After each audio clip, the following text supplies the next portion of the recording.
Meus amados irmãos, nós estamos aí às portas de mais um Natal, né? Praticamente nós temos um mês, ou menos de um mês, para a celebração no nosso calendário, como conhecemos muito bem o Natal. Uma época festiva, uma época em que nós recebemos familiares, uma época em que nós esperamos passar para depois entrar na promoção dos panetones, uma época muito animada, né?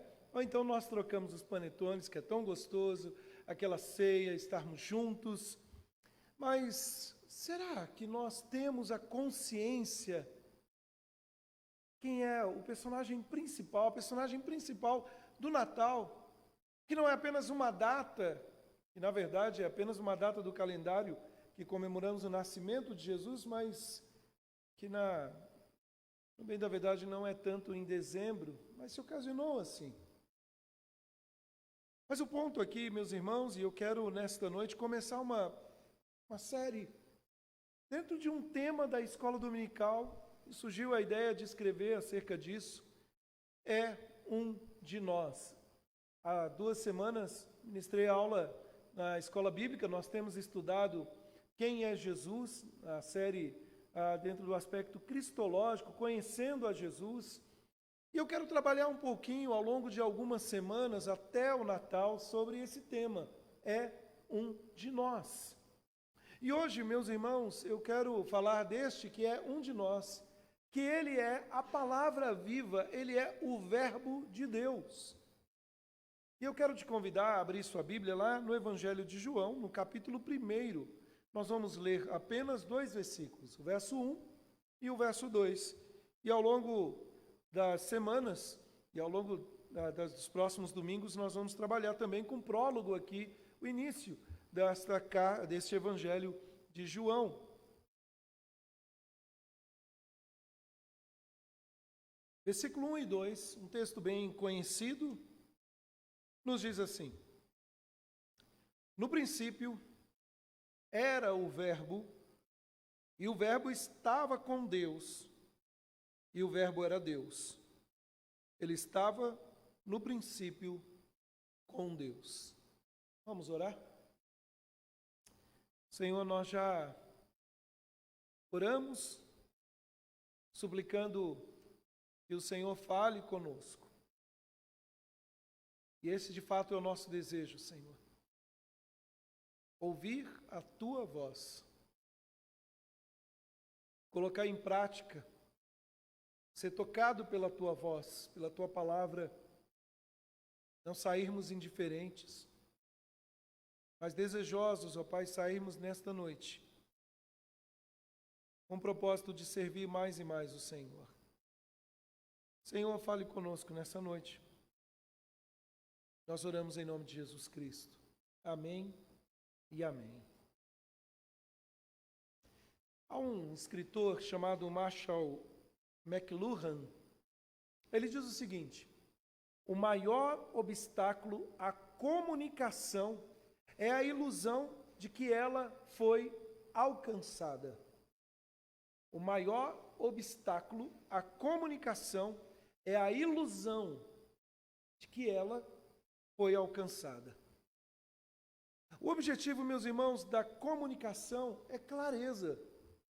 Nós nos comunicamos o tempo todo, seja pelas palavras, seja pelos gestos. O ser humano é um ser que se comunica, ele quer se comunicar. Até mesmo o silêncio é uma expressão da comunicação. Nós nos comunicamos por gestos, por palavras, por símbolos.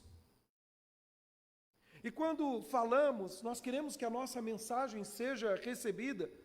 Quando nós escrevemos, nós queremos que os nossos pensamentos sejam compreendidos. E quando alguém está falando conosco, queremos que falem em um idioma que possamos compreender.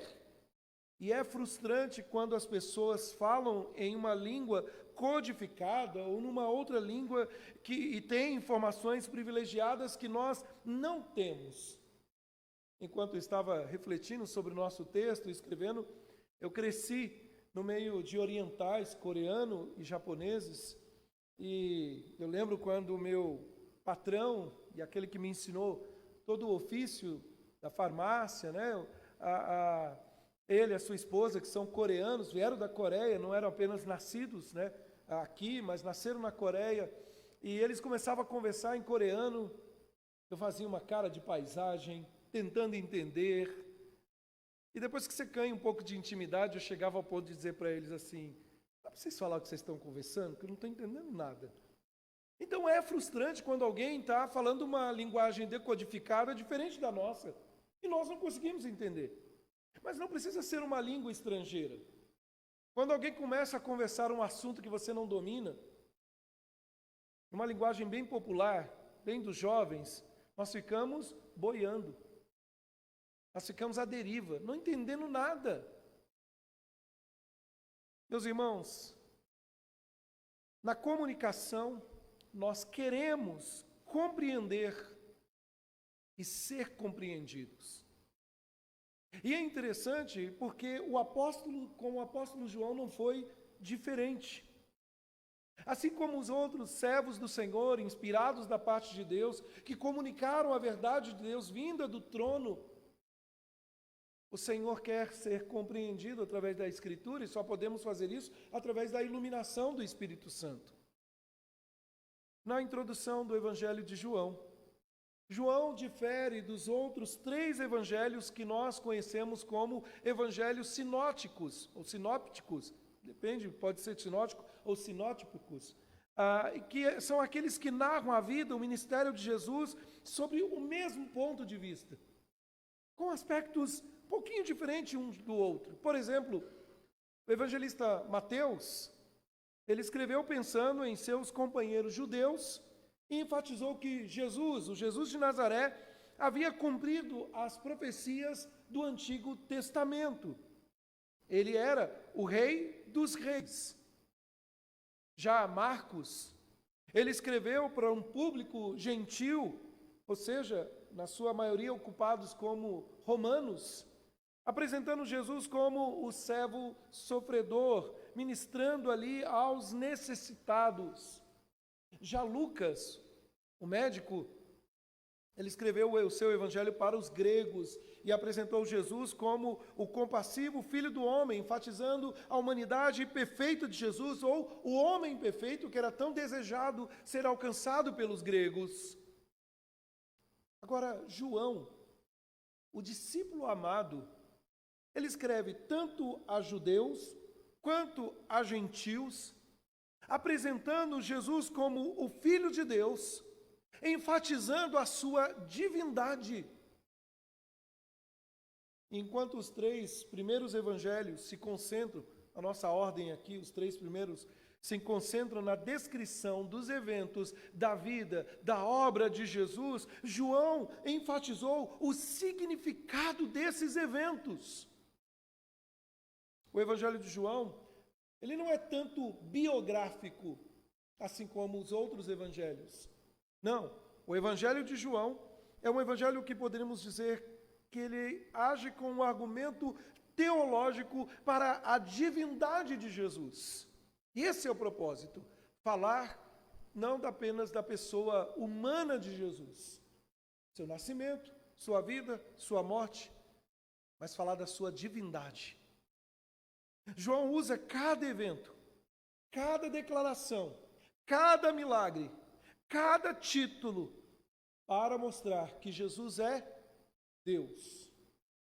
Que Jesus é Deus.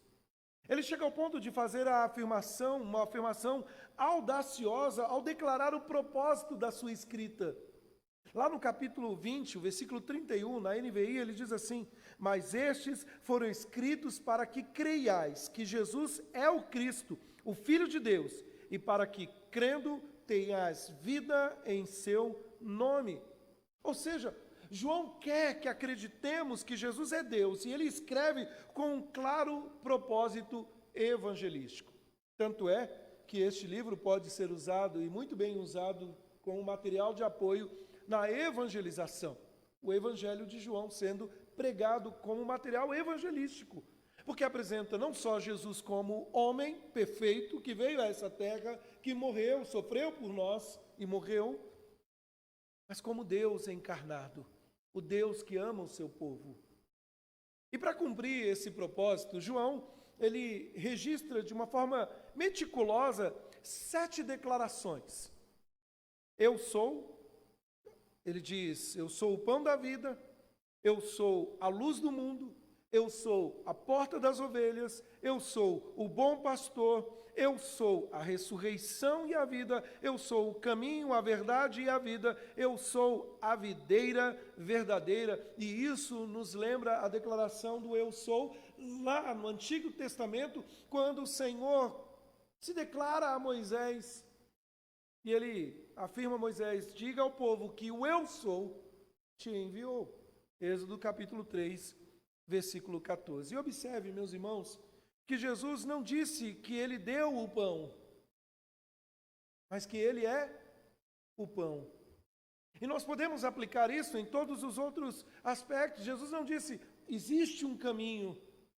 Ele disse, eu sou o caminho. Ele não disse, há uma luz. Eu que sou a luz do mundo. E, meus irmãos, isso é verdade em todas as declarações, e essas declarações são declarações claras da reivindicação da divindade de Jesus.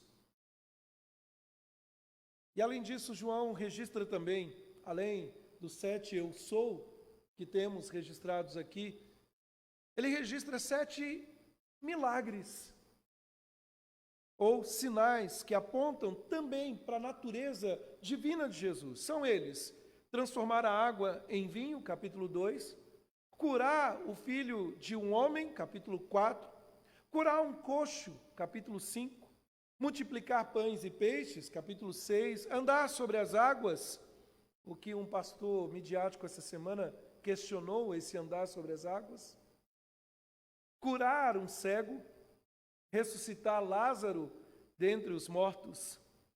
Veja, meus irmãos, Jesus possuía poder sobre a natureza, algo que somente Deus poderia fazer. A propósito, este evangelho às vezes é chamado de o livro dos 7 sinais ou dos 7 milagres de Jesus. E o maior sinal que Jesus era divino é a sua ressurreição dentre os mortos.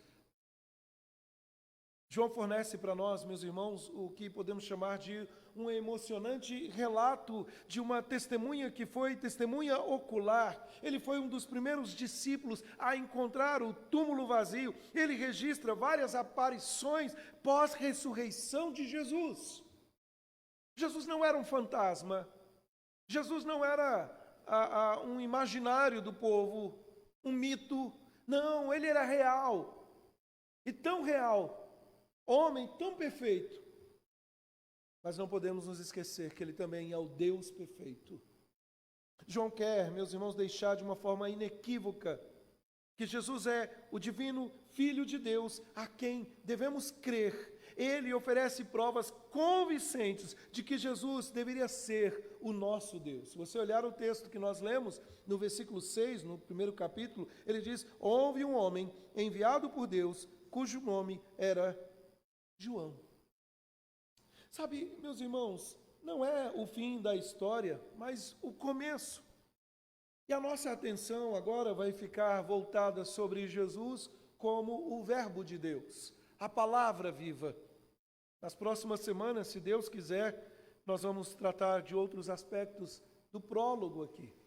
Bom, falando de uma visão geral aqui neste prólogo, quando João começa a sua apresentação de Jesus, os primeiros 18 versículos são chamados de o prólogo. O prólogo é uma das declarações teológicas mais complexas da Bíblia. É a abertura, ao ponto de que tanto Agostinho de Hipona quanto Crisóstomo afirmaram, que está além do poder do homem falar, como João em seu prólogo. 18 versículos, mas que possuem um grande poder, uma grande declaração. O reformador João Calvino escreveu sobre este prólogo e ele diz o seguinte: em vez disso, deveríamos estar satisfeitos com este oráculo celestial, sabendo que ele diz muito mais do que nossas mentes podem absolver. Meus irmãos, o prólogo é muito mais do que uma introdução do Evangelho, e se tratando aqui do Evangelho de João, é realmente um resumo dramático, uma revelação de tudo o que acontecerá durante o ministério terreno de Jesus. O prólogo, ele serve como um sumário, um resumo aqui. João usa várias palavras-chave, as quais se referem várias vezes ao longo do seu evangelho. Ele apresenta Jesus como o Filho de Deus e ele trabalha com pares de palavras ao longo desse prólogo, que nós vamos trabalhar com ela também hoje. Verbo e Deus, a palavra e Deus. Nas próximas semanas nós vamos trabalhar com os outros pares neste prólogo. E de início aqui, meus irmãos, a palavra, Deus se comunicando com a humanidade. Sabe, nós começamos olhando para o primeiro par de palavras, o Verbo e Deus. João começa o seu relato escrevendo: no princípio era o Verbo, e o Verbo estava com Deus, e o Verbo era Deus, ele estava com Deus no princípio. João Calvino chamou esses versículos de fala de Deus. Falar de Deus. E um comentário que chamou a atenção sobre esse versículo, ele fala que é a declaração teológica mais compacta e pulsante de toda a Escritura. Em pequenos versos, mas nós temos uma grande expressão. E observe que João usa aqui, meus irmãos, uma técnica que podemos chamar a técnica da comunicação eficaz. Então eu vou trabalhar um pouquinho sobre essa técnica da comunicação eficaz, olhando para esse texto, tirando algumas verdades tão preciosas para nós. É a primeira, chame a atenção deles. Na comunicação você precisa chamar a atenção. Já foi dito que os primeiros 90 segundos são os momentos mais importantes de um discurso e as primeiras 25 palavras são as mais cruciais. Um orador pode ter 30 minutos para prender a atenção do seu público, mas tem apenas 1 minuto e meio para chamar a atenção deles. Alguns professores da área de homilética, de pregação, chega ao ponto de dizer que na comunicação, ou você ganha o seu auditório, ou então você perdeu ele para sempre. E de fato é assim. Sabe, qualquer bom orador precisa de uma boa linha de abertura. E João, meus irmãos, tem uma grande linha de abertura. E que assunto melhor para prender o seu público do que dizer 2 palavras imediatamente aqui que são bem conhecidas: no princípio. No princípio. No início de todas as coisas. João não se contentou de começar a sua história do Evangelho como Marcos fez com o testemunho de João Batista. João não foi preocupado como Lucas nas narrativas do nascimento de João Batista e de Jesus. João nem mesmo voltou como Mateus em sua genealogia, até de Abraão, até o início da nação de Israel. Não. João começa o seu evangelho afirmando isso bem lá no começo, voltando às páginas e voltando e voltando. E quando nós chegamos em Gênesis capítulo 1, versículo 1, as primeiras palavras de abertura da Escritura Sagrada é no princípio. Opa, ele quer chamar a atenção a algo diferente. Ele não quer olhar apenas para uma genealogia entre os homens. Ele não quer falar sobre a história que aconteceu naquele momento em que João Batista perdeu a cabeça, ou que João Batista batizou Jesus, todos os eventos essenciais, importantes. Mas o que João faz é chamar a atenção dos seus ouvintes, dos seus leitores, dos quais nós fazemos parte. Há uma história que vai além da história dos homens. E ele começa no princípio. Gênesis capítulo 1, versículo 1, começa com as mesmas palavras, no princípio. João não se contentou de começar simplesmente afirmando que Jesus era um mero homem que veio, sofreu e depois vai embora, ascendeu aos céus. Ele quer apontar para uma história que nem sempre é fácil de observar com os nossos olhos naturais. Meus irmãos, na teologia cristã, você não pode ir além de Deus, até porque não seria teologia, seria achômetros, seria conjecturas vazias. O Evangelho de João inicia não com o Gênesis que nós temos da Sagrada Escritura no princípio, mas ele inicia com um novo Gênesis, uma nova história, um novo homem, um novo Adão. Ele inicia, meus irmãos, este Evangelho descrevendo a obra redentora de Cristo. Com essas palavras, no princípio, ele sugere não apenas o início da história do Evangelho, mas também da criação do mundo. Ao dizer no princípio, João descreve Jesus como existindo desde o princípio, como a fonte última de todas as coisas. E esse fato é examinado em maiores detalhes ao longo de todo o Evangelho. Ele é o centro, ele é o caminho, ele é a pessoa mais importante.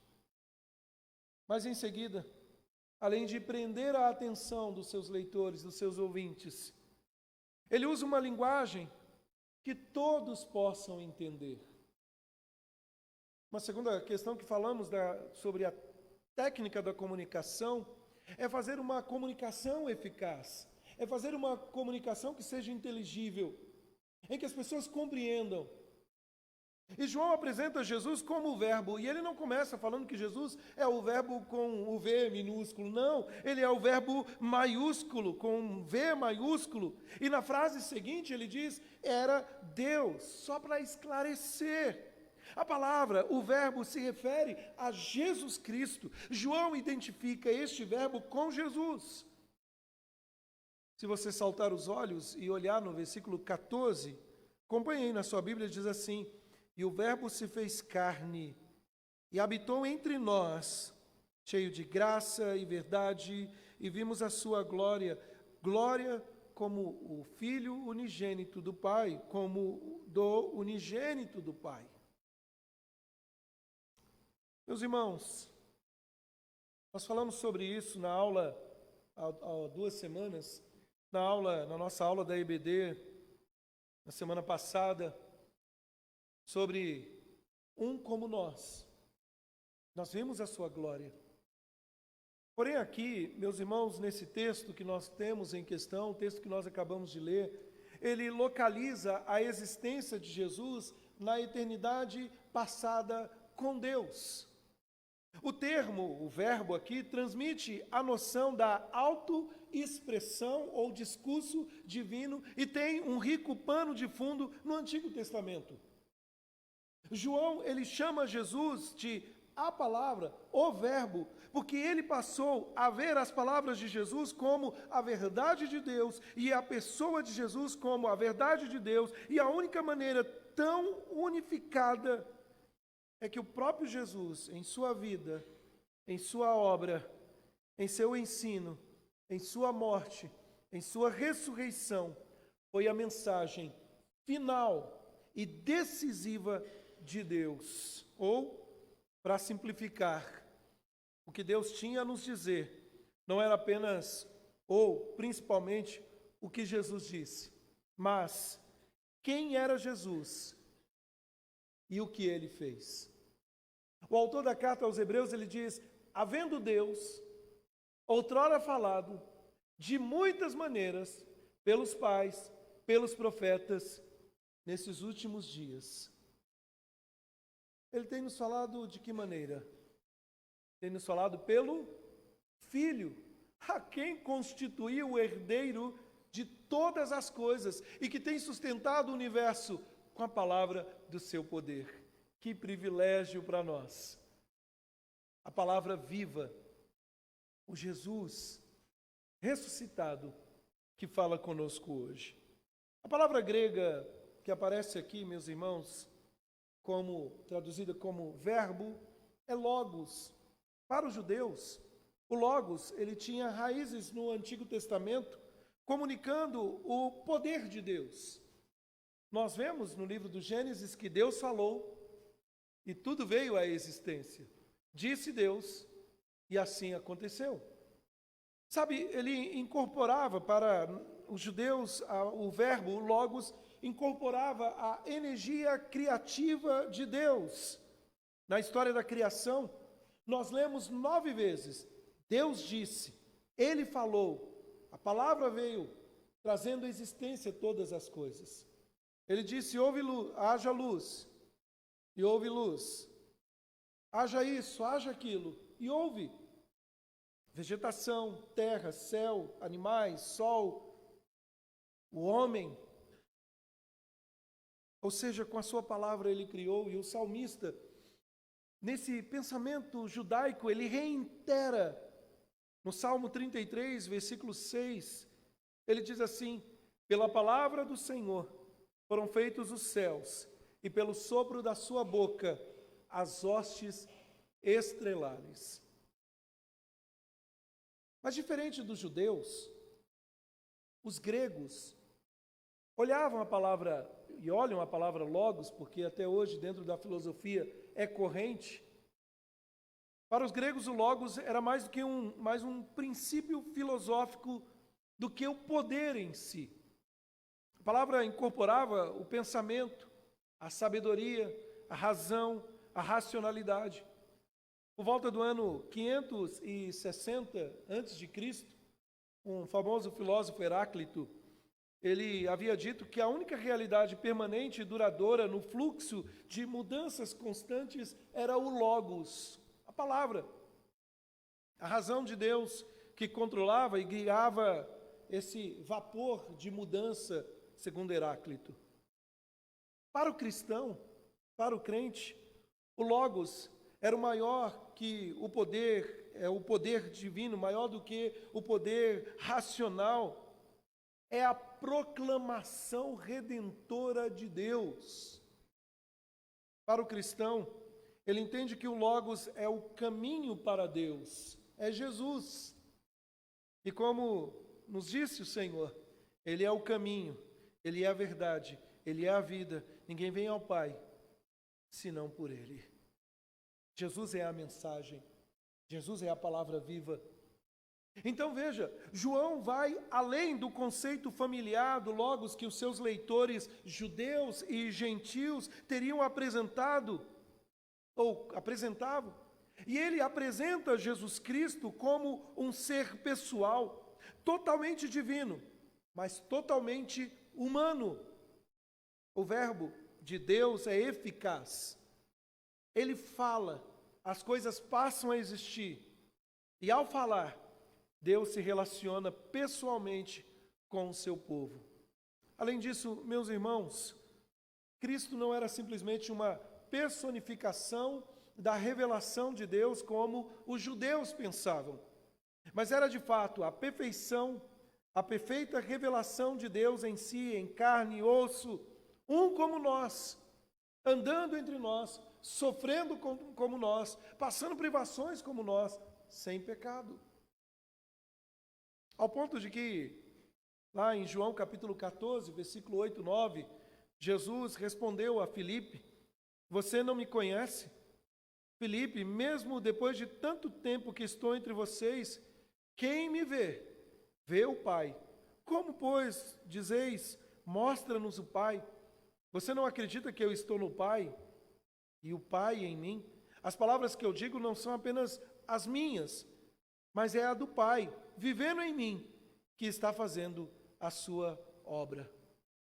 E é nesse prólogo, é nesse lampejo que podemos dizer de genialidade de João, que ele se comunica a 3 grupos principais: judeus, gregos e cristãos, apresentando Jesus, a palavra viva, o Deus encarnado. Mas ainda dentro desta comunicação eficaz, além de falar uma linguagem compreensível, em que todos entendam, ele também aponta para o ponto principal. Veja que o texto ele diz assim: no princípio era o Logos, era o Verbo, e o Verbo estava com Deus. Numa tradução literal do grego, nós poderíamos traduzir da seguinte maneira: o Verbo estava voltado para Deus. Toda a existência do Verbo está orientada para o Pai, está em comunhão ativa e eterna com o Pai. O Verbo, a palavra, está na presença de Deus, face a face com Ele, o que indica um relacionamento interpessoal com Deus. Lembre-se que lá em Gênesis capítulo 1, versículo 26, na criação da humanidade, na criação do homem, depois de ter criado pela palavra do seu poder todas as coisas, ele afirma: façamos o homem à nossa imagem, conforme a nossa semelhança. Calvino diz que há uma pluralidade da pessoa divina aqui: o Pai, o Filho e o Espírito Santo. E na verdade, o nome mais comum para Deus no hebraico é Elohim, na sua forma plural. Mas ainda, além de apontar este ponto principal, João também reafirma esse ponto. E no verso ele continua dizendo: e o Verbo era quem? Era Deus. Meus irmãos, essa é uma declaração culminante na fala de João sobre o Verbo de Deus. Tudo o que podia ser dito sobre Deus pode ser dito sobre o Verbo. João está dizendo mais do que de que a palavra era divina. Não, ele está dizendo mais do que havia uma personificação divina. Não, ele está falando, é o próprio Deus, em carne e osso. Eu gosto do autor de Hebreus quando ele afirma que este Jesus é a expressão mais ou menos de Deus. Não, exata de Deus. E aqui, meus irmãos, estão um dos elementos básicos para a doutrina da Trindade. O único Deus verdadeiro consiste em mais de uma pessoa, e tais pessoas se relacionam entre si e sempre existiram. Desde o princípio, meus irmãos, houve questionamentos, propriamente no Novo Testamento, como na patrística, entre os anos 250 a 300, até os dias de hoje, segmentos como os Testemunhas de Jeová que questionam, e alguns têm afirmado que o Verbo era Deus, apenas identificando Jesus como um demiurgo, ou um Deus menor. Mas o autor da carta aos Hebreus, que nós lemos na liturgia, diz que ele tem um nome que está acima dos anjos, ele está acima, ele não é um semideus, ele é Deus. E ele chega ao ponto de afirmar que ele era um Deus com letra minúscula, porque afirmam eles que Jesus como Deus não identifica, porque a palavra grega aqui não é theos, e não está precedida por um artigo definido. Contudo, meus irmãos, na gramática grega, a regra aqui para a tradução de um Deus ou era Deus não é necessária, porque a ausência do artigo não indica necessariamente indefinição. Ele não é indefinido. João não está falando de um Deus qualquer, não. Especifica que um determinado termo, ou seja, Deus, é predicado nominativo de um sujeito definitivo, ou seja, este Verbo é Deus. E não um semideus. João reafirma o ponto principal: Jesus é Deus. E quando reafirmamos ou afirmamos o contrário disso, é heresia. Ele está dizendo que a palavra, o Verbo, era a própria essência, o próprio caráter de Deus. Embora não fosse idêntica a Deus, ou seja, em termos da economia da Trindade, cada um nas suas funções, João não está dizendo que há algo divino em Jesus, ele está afirmando que Jesus é Deus. Ele era Deus. Mas ainda, meus irmãos, como que aprofundando o conceito nesta comunicação, e ele deve afirmar o ponto principal, ele reafirma o ponto principal, e de repente ele tem que reafirmar o que ele disse. E João faz isso. O versículo 2 ele diz: ele estava no princípio com Deus. O verbo estava com Deus, a palavra era Deus, e ele estava lá no começo. É a palavra que eu quero que você preste atenção especial. É isso que ele está querendo chamar a atenção. João está dizendo que a palavra não é um isso. O verbo não é uma abstração. O verbo não é uma teoria. O verbo não é um conceito. O logos aqui, meus irmãos, não é apenas um poder ou um princípio filosófico, não, é uma pessoa. É uma pessoa.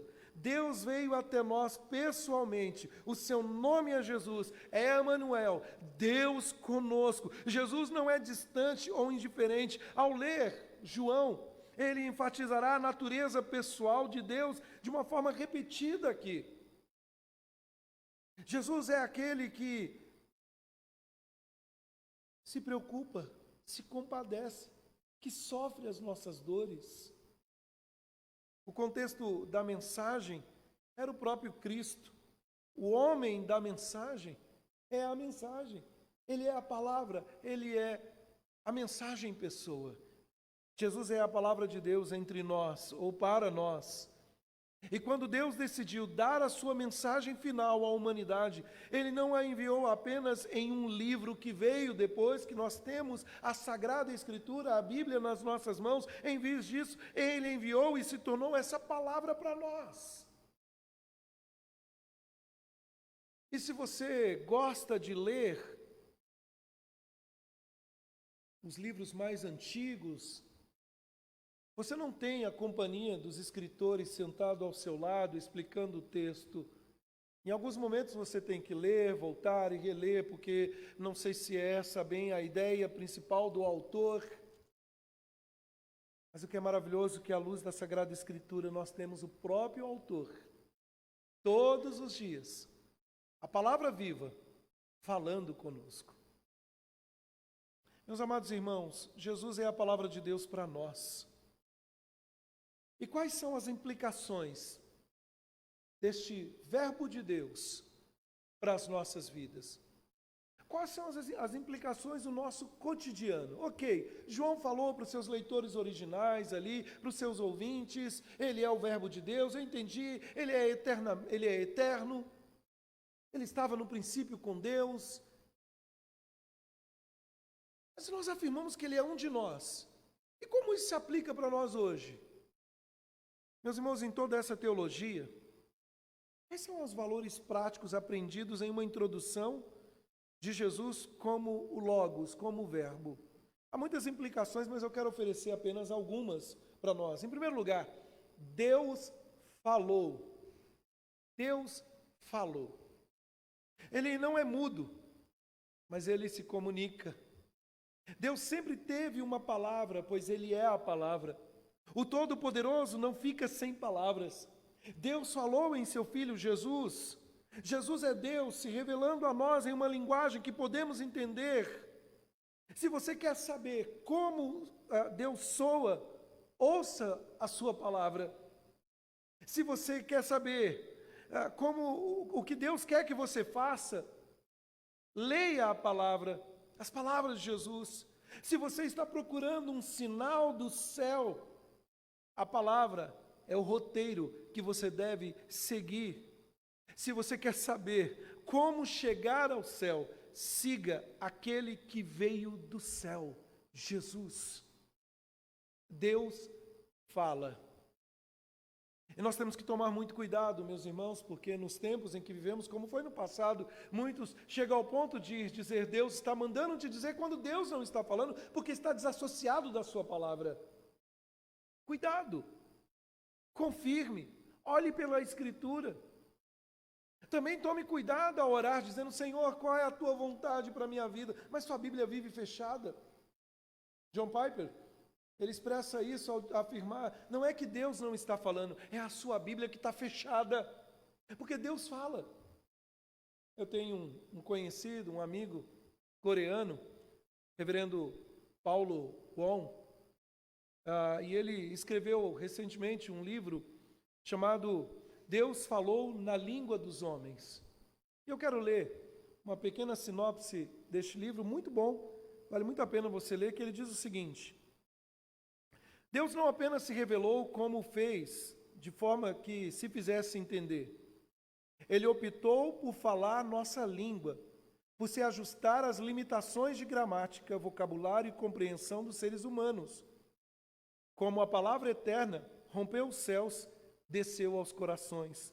Traduziu-se em hebraico, grego, latim e depois em português e outras línguas modernas, chegando a ser linguagem digital, facilmente acessível em nossos celulares. E Deus falou na língua dos homens. A Bíblia responde às perguntas, convidando o leitor a fazer uma viagem no tempo, no espaço, para desvendar épocas, lugares nos quais os acontecimentos bíblicos aconteceram. É uma história sobre os bastidores da história, sobre os mecanismos humanos e divinos que trouxe o milagre da palavra para perto de cada um de nós. Que privilégio, meus irmãos! Deus fala conosco. Lá no Evangelho, aqui no Evangelho de João, lá por volta do capítulo 13, propriamente no capítulo 14, há uma preocupação da parte do Senhor Jesus para com os discípulos que ficariam como órfãos, porque Jesus em pouco tempo iria subir aos céus. E Jesus consola o coração dos seus discípulos ali, afirmando que ele enviaria um outro consolador. A palavra outro consolador significa outro do mesmo tipo.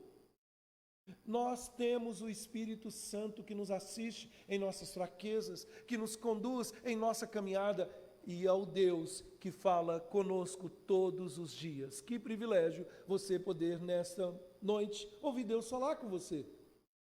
E amanhã também, e todos os dias da sua vida, ouvir Deus falar. Essa é a primeira implicação. A segunda implicação é que Jesus é o coração e a mente de Deus. Jesus é o coração e a mente de Deus. O que sabemos sobre as palavras? Jesus disse que do coração, onde está o teu coração, está o teu tesouro. Depois ele fala que do coração procede aquilo que a boca fala, do que está cheio o coração. Ou seja, do coração a boca fala. Sabe, meus irmãos, muitas de nossas palavras revelam aos outros nossos corações e nossas mentes.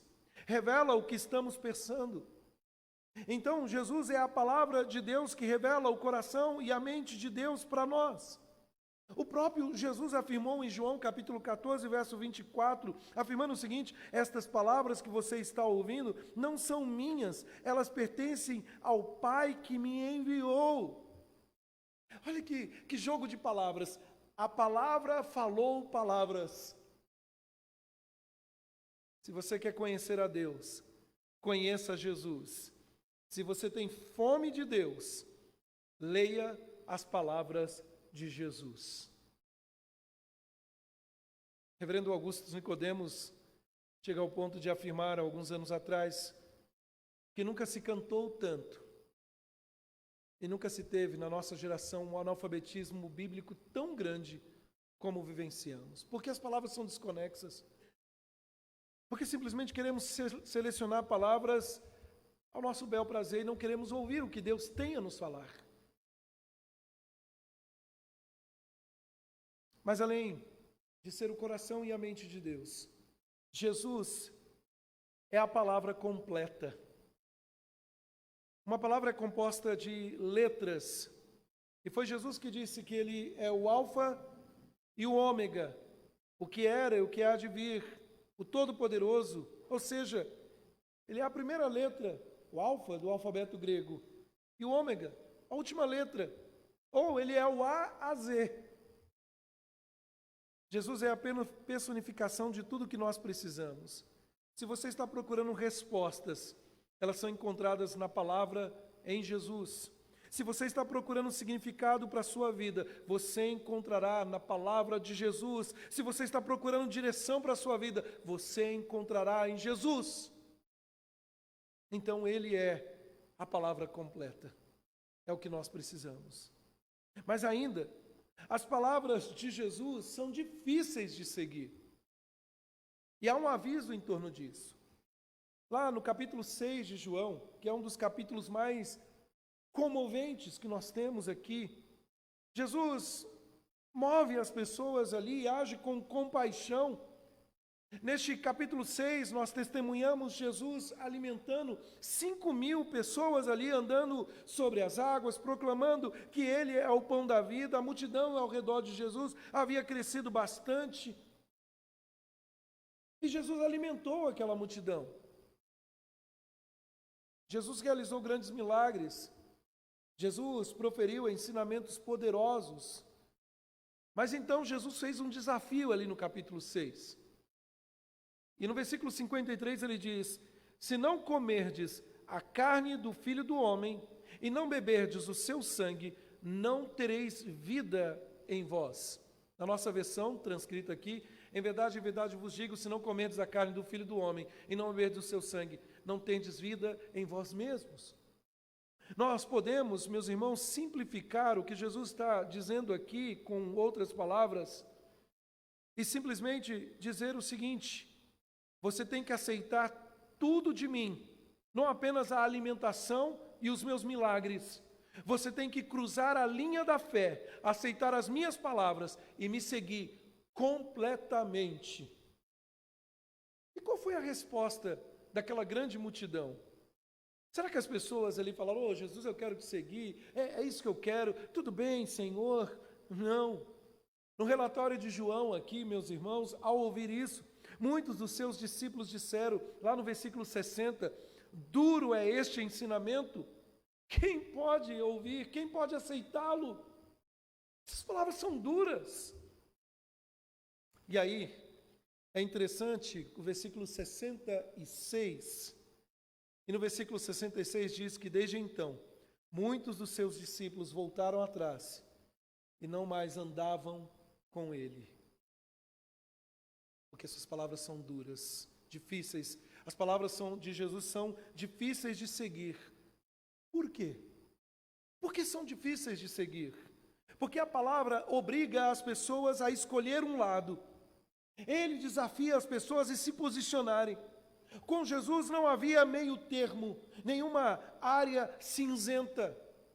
Como dizemos no popular, é preto no branco. É sim, sim, é não, não. Não há meio termo. Portanto, fora do alcance do que nós podemos barganhar, Jesus é tudo ou nada, é vida ou morte, é com Ele ou contra Ele, é ficar ou partir, é segui-lo ou se afastar. Não dá para ficar entre dois mundos. Porque no final muitos vão entender que ficar entre dois mundos é não ficar em nada. E Ele vai afirmar: eu nunca vos conheci. Por isso a palavra é dura. C.S. Lewis, no livro Cristianismo Puro e Simples, ele destaca isso, falando que não tem como você barganhar, não tem como viver de uma forma condescendente, sem compartilhando elementos deste mundo e do novo mundo, tentando achar um jeitinho. Só que aí, meus irmãos, embora haja este aviso tão duro, tão difícil, também há benefício da palavra. Jesus tem palavras de vida. O Logos, o Deus encarnado, Ele tem palavras de vida para a minha vida e para a sua vida. E olha só, meus irmãos, Jesus disse aos seus ouvintes, lá no capítulo 6 mesmo, verso 63, as palavras que eu vos tenho dito são espírito e são vida. O espírito é o que vivifica. A carne para nada aproveita. As palavras que eu vos tenho dito são o espírito e são vida. A palavra incorpora a informação. Mas esse não é o seu propósito principal, a sua mensagem principal. Jesus, a palavra, traz vida. Eu gosto muito, meus irmãos, daquela cena que é relatada aqui no Evangelho de João, quando Lázaro havia morrido. E depois de alguns dias, depois de lamento, luto, Jesus chorou. Mas então ele vai ao túmulo e ele manda que removam as pedras, e com a palavra do seu poder, ele traz vida, e ele diz: Lázaro, venha para fora. E Lázaro sai. Mas ali aponta muito mais do que o poder de trazer os mortos à vida. A vida física. Ali aponta também para a realidade que Jesus traz vida e vida espiritual, vigor espiritual. Meus irmãos, a multidão sai depois que Jesus fez a sua exigência surpreendente. Ele está agora sozinho com os 12. Jesus se dirige aos 12 e lá no versículo 67 ele pergunta: vocês também querem ir embora? E vocês? Não tem nada para fazer? Vocês não querem ir embora também? Acham difíceis as minhas palavras? Ao que então Pedro responde no versículo 68 e 69 do capítulo 6 de João: Senhor, para quem iremos? Tu tens as palavras de vida eterna, nós cremos e sabemos que Tu és o Santo de Deus. Somente Tu, ó Deus, Jesus, tem as palavras de vida eterna. Muitas coisas Pedro não entendia. Ele estava tão confuso como qualquer outra pessoa, com os milagres, com os ensinamentos de Jesus, mas ele sabia que aquele que estava diante dele, o Verbo vivo, a palavra, tinha palavras de vida, e ele era Deus. E essa foi uma bela confissão da sua fé. Em Jesus nós temos as palavras da vida e encontramos respostas às necessidades mais profundas do homem moderno. A resposta que muitos estão buscando é em o que me falta. Eu não sei o porquê eu tenho tanta tristeza, porque eu passo por isso, porque eu passo por aquilo. Jesus é a palavra, Jesus é a resposta que o mundo ainda não compreendeu. Jesus é a resposta para os que estão enlutados. Jesus é a resposta para aquele que não tem esperança. Jesus é a palavra que traz vida, e vida em abundância. Se você está procurando aquele que levanta todo o fardo, você está procurando o doador da vida eterna. O seu nome é Jesus Cristo. E por fim, uma última implicação. Jesus é a palavra final. É a última palavra. Sabe, a última coisa, como em muitas conversas acaloradas, polêmicas, nós sabemos que quem dá a última palavra geralmente vence. Geralmente vence. Nós sabemos que em casa é a esposa que tem a última palavra. Brincadeira, né? Nós sabemos que aquele que tem a última palavra vence, e aqui está o aprendizado final. Jesus é a última palavra. O que ele diz está dito.